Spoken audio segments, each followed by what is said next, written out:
Welcome back, everyone.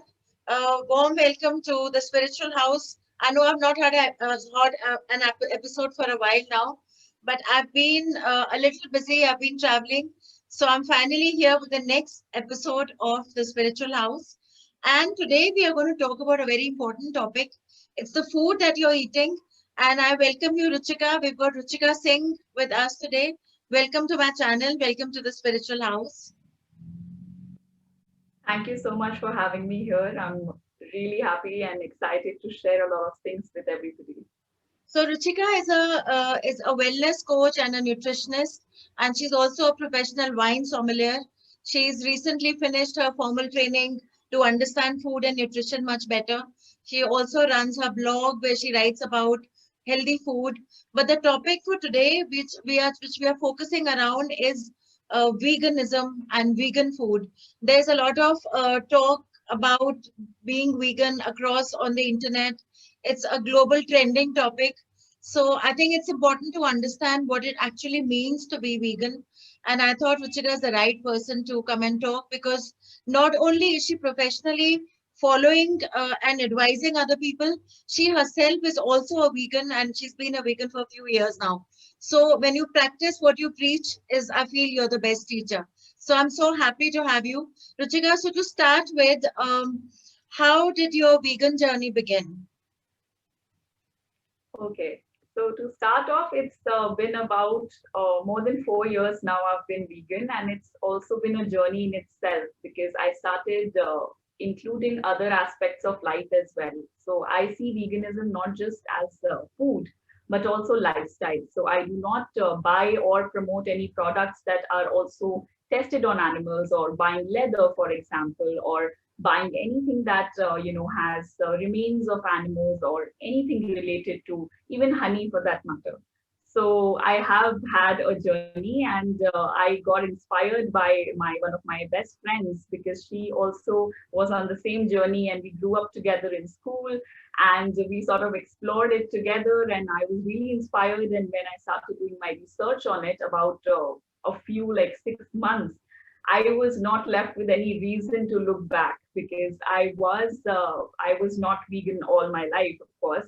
So when I read up about so many things, and I saw the environmental factors involved, our body, how our health responds to eating meat, I was convinced that I really need to try this out. So first I tried it out, and it's been great, and I've overcome a lot of health issues, in fact. So it's been a great journey so far. So, what exactly is veganism, and how did it come about? How did it become a thing? Because I think if I look at my mom's generation, if we go back 20 years, 15 years in time, I'm not sure if people really had a term called being vegan. I mean, everyone spoke about being vegetarian, of course. So, how did this whole thing start, and what does it actually mean? Right. So you're right. Of course, the term veganism is actually not very known to India. However, it also has its roots in India, because India, if you actually look at it, is quite dominating with the vegetarianism. But it's the term actually comes from mostly countries like US, because over the last few decades, obesity, diabetes, high cholesterol is something like it's every day to hear, because every other person in US is obese, and that started happening. Of course, it's a journey and it took time, and their lifestyle and the way they live, the way they eat, actually started affecting their health so much that they decided that, okay, people started having cardiovascular diseases, heart attacks, and so many health related issues, fatty liver and cholesterol. So they figured out that, okay, this doctors, when they recommend and they look into your diet, so they started recommending that, okay, you're having too much of meat, or too much of beef and steak, or too much of fried food, because the American food is mostly a huge piece of meat with some fries, and maybe a tiny side salad for the name of it. So they were not exactly ingesting a lot of green vegetables, or even fresh food for that matter. And another reason is living a sedentary life, because people are not really moving around. If you look back, uh, at least I think 10 years back, when TVs were, those old TVs where you have to get up and change the channel, and, there was no remote and all of those things. I think long back. So people were more, their physical movement was a lot. So since that changed in the Western culture, India has been adopting a lot of Western styles over the years, as we know. So what happens there 20 years back now happens here. So similarly, when people struggled there with their health and started having a lot of cardiovascular diseases, diabetes, high blood pressure, all of that, they started changing their diet and involving, mostly vegetables and going on a vegan diet, and that's where it came from.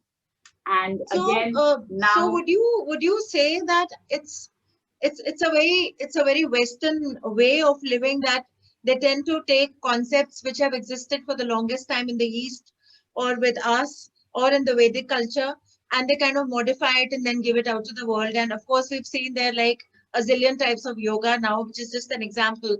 So would you say that they've actually picked up the old Vedic way of eating and modified it a bit and then presented it as being vegan to the rest of the world?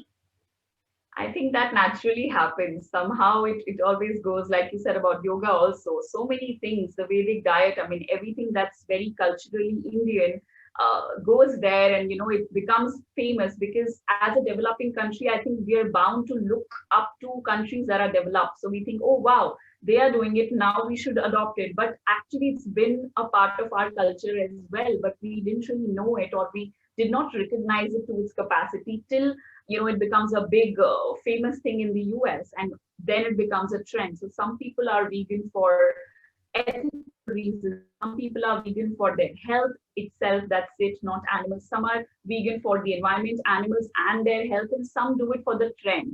So you see a lot of people turning vegan on Instagram every other day, and they're like, oh, I'm on a vegan diet now, because they don't really have an emotional connect, but they want to get into the buzz and show off that, okay, it's a trend, I want to do it.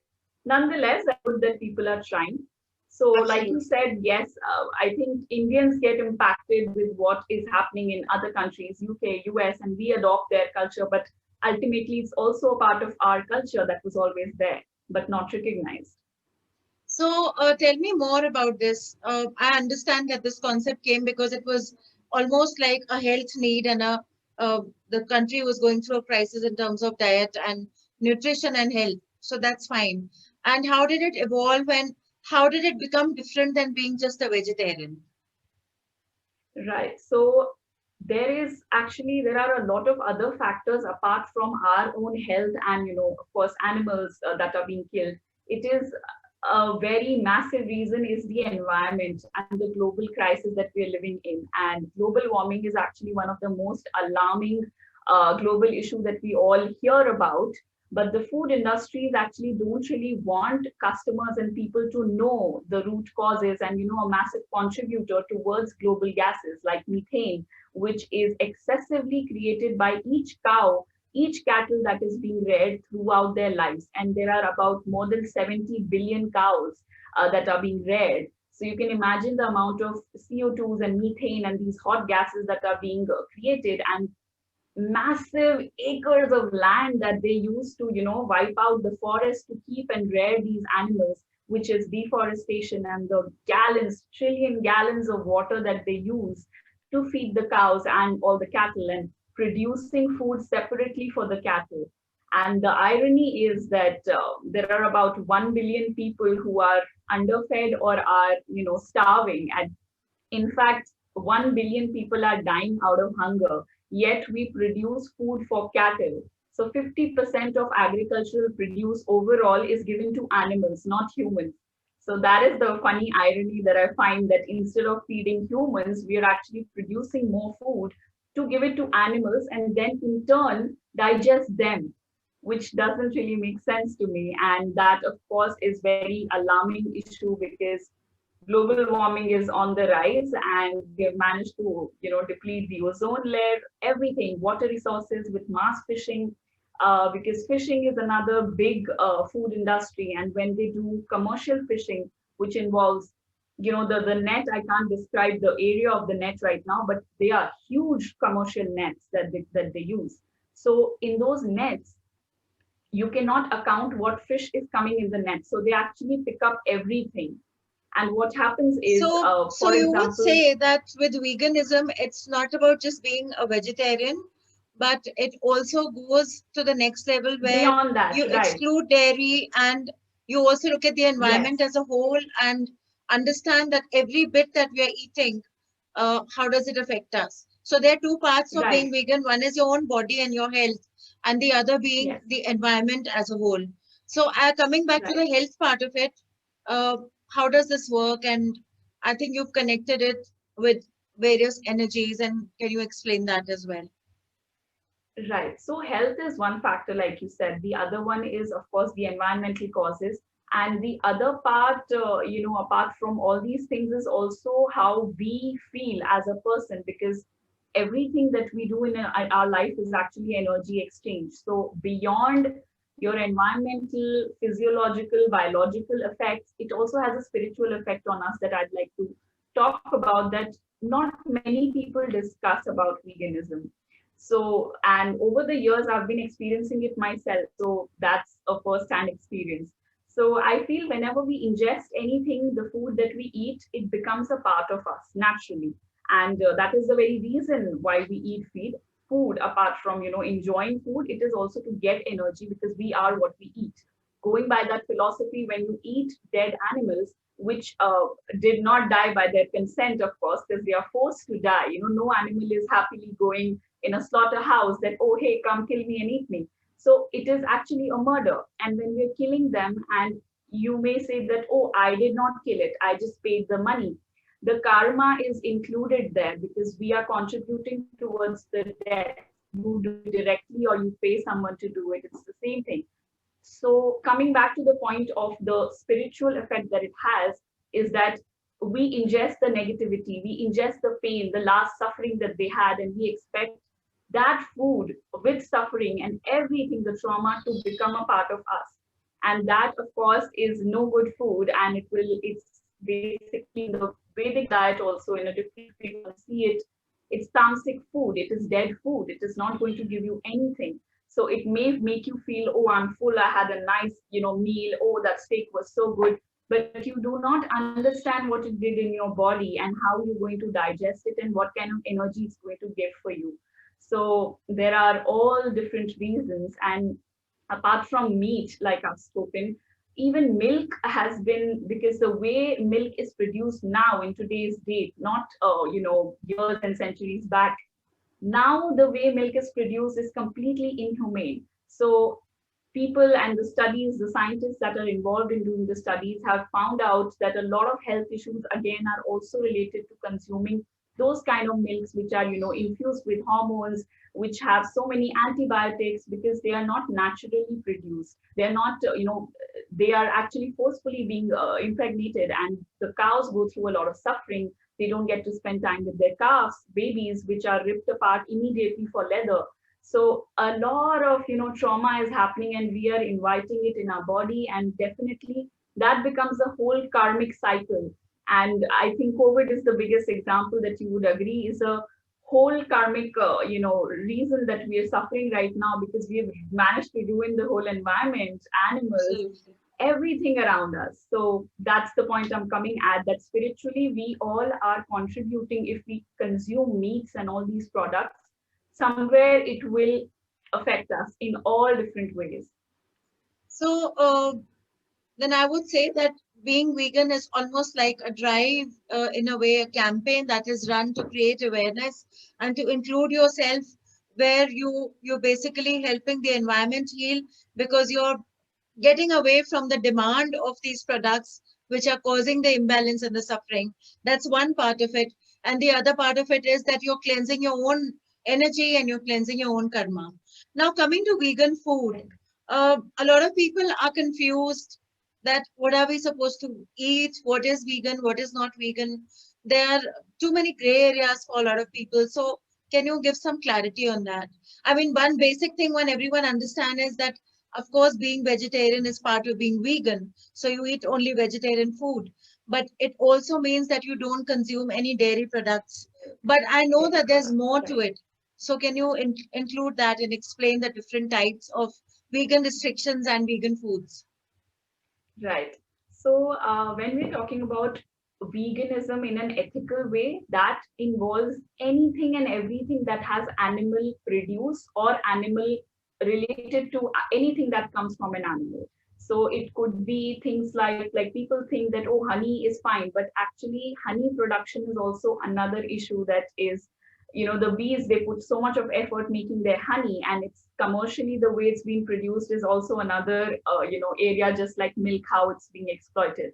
So things like honey, things like cottage cheese, curd, any dairy product and their derivatives, that is out of the vegan diet, and we have alternates for that. So I make tofu makhni and all of that with cashew cream or coconut cream, and it goes really well. I make mock meats, which are very healthy, which are made, using corn and soy and other ingredients, and a lot of they are fortified with a lot of minerals also, vitamins and minerals. So it actually mimics something, very like you can throw it in your pastas and your dishes and make different kinds of mock meats, and it's also fortified with a lot of minerals. So you actually end up having a really nice wholesome meal.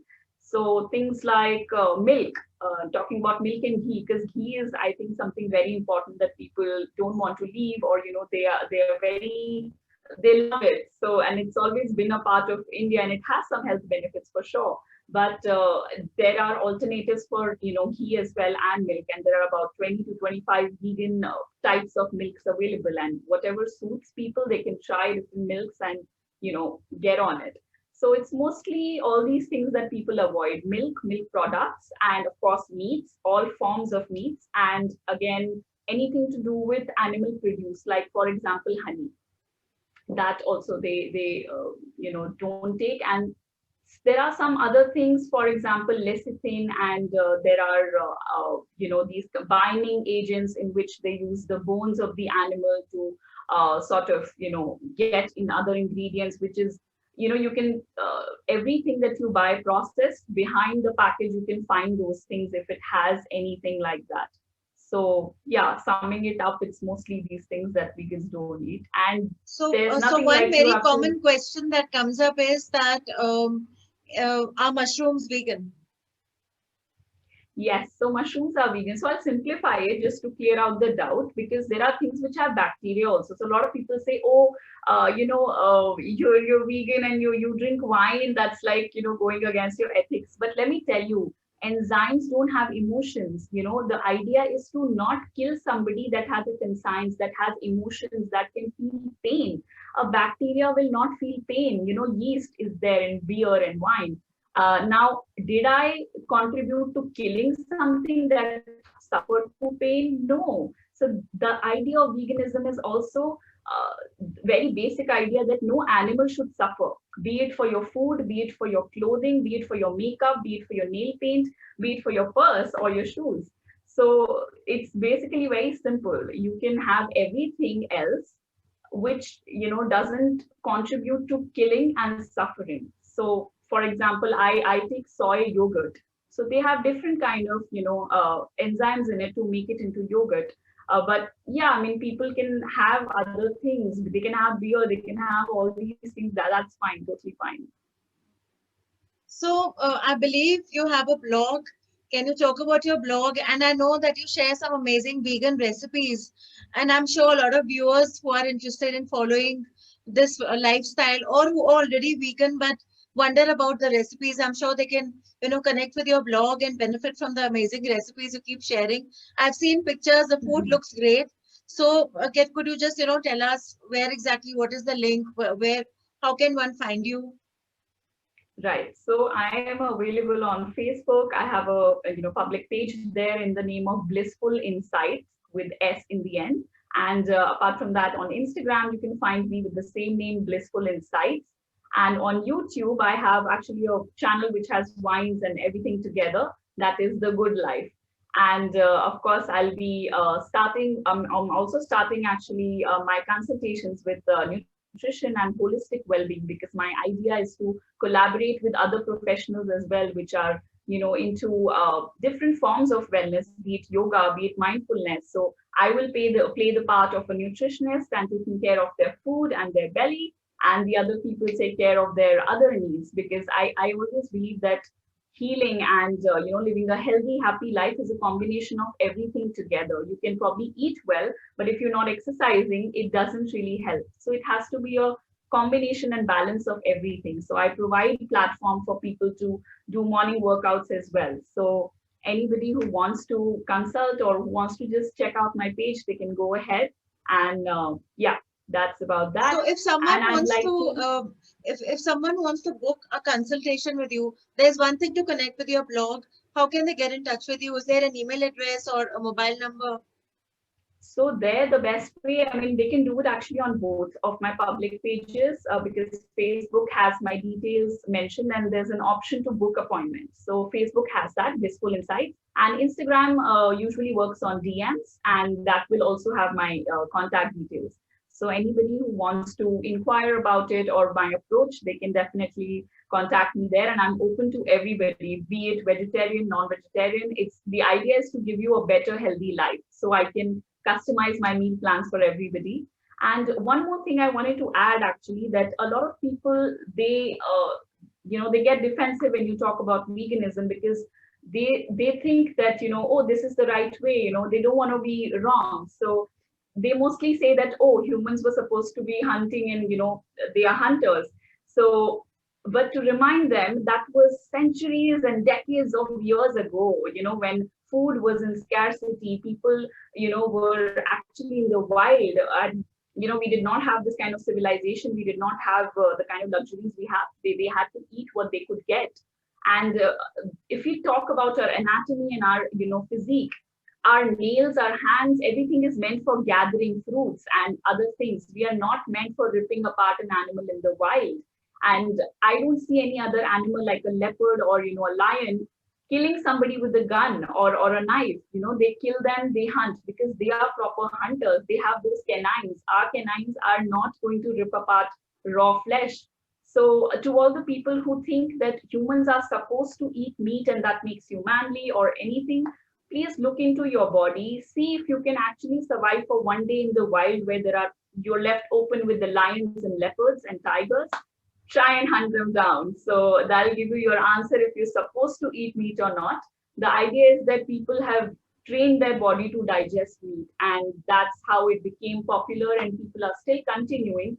And humans are the only species who are still drinking milk at this age, that to another animal, not their own mother, which is very weird because no animal is supposed to drink another mother's animal. They can only drink their own species milk, and that too to a particular age when they're babies. So that's another, funny thing.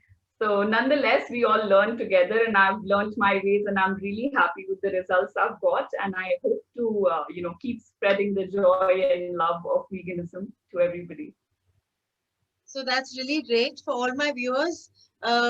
You can book a session with her.